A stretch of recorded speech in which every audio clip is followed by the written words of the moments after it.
Current affairs అనేది ఏంటంటే మనం ఒక ప్రాపర్ పాత్వేలో వెళ్ళాలి. ఒక ప్రాపర్ పాత్లో కనుక వెళ్తే మనకు అది చాలా సింప్లిఫై అవుతుంది. సో ఫస్ట్ ఇక్కడ జనరల్గా స్టూడెంట్స్ తీసుకునేటువంటి రాంగ్ అజంప్షన్స్ ఏంటి ఒకసారి చూద్దాం.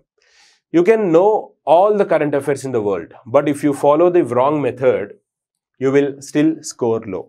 కరెంట్ అఫైర్స్ నేను దొరికేవన్నీ కూడా చదువుతాను, డైలీ న్యూస్ పేపర్స్ చదువుతాను, ఇవి ఫాలో అవుతాను, అవి ఫాలో అవుతాను అన్నా కూడా మీకు స్కోర్ రావట్లేదు అని అంటే మీనింగ్ ఏంటి? ఇక్కడ మీకు రాంగ్ మెథడ్లో మీరు ప్రిపేర్ అవుతున్నారు. రాంగ్ మెథడ్ అంటే ఏంటంటే లైక్ టూ మెనీ సోర్సెస్ కావచ్చు, మల్టిపుల్ ఆప్షన్స్ కావచ్చు. నేను మీకు అది ఎక్స్ప్లెయిన్ చేస్తాను. Most students don't fail due to lack of knowledge.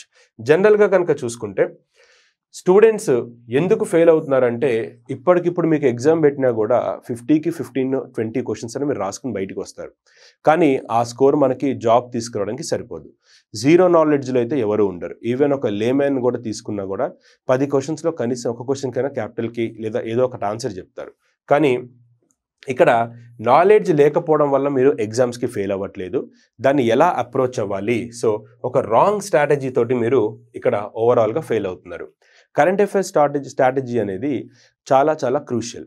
మీకు ఏం చదవాలో తెలియాలి, ఎలా చదవాలో తెలియాలి. What, when, why, where, how ఇలాంటి కొన్ని మీకు మీరు సెల్ఫ్ క్వశ్చన్స్ వేసుకోవాలి. కరెంట్ అఫైర్స్ అనేది మొత్తం కూడా 5 W's చుట్టూ ఒక తిరిగేటువంటి ఒక గేమ్ లాంటిది. సో వాటిని కనుక మీరు ప్రాపర్గా అసెస్ చేసుకుని ఉంటే మీకు ఖచ్చితంగా స్కోరింగ్ అనేది వస్తుంది.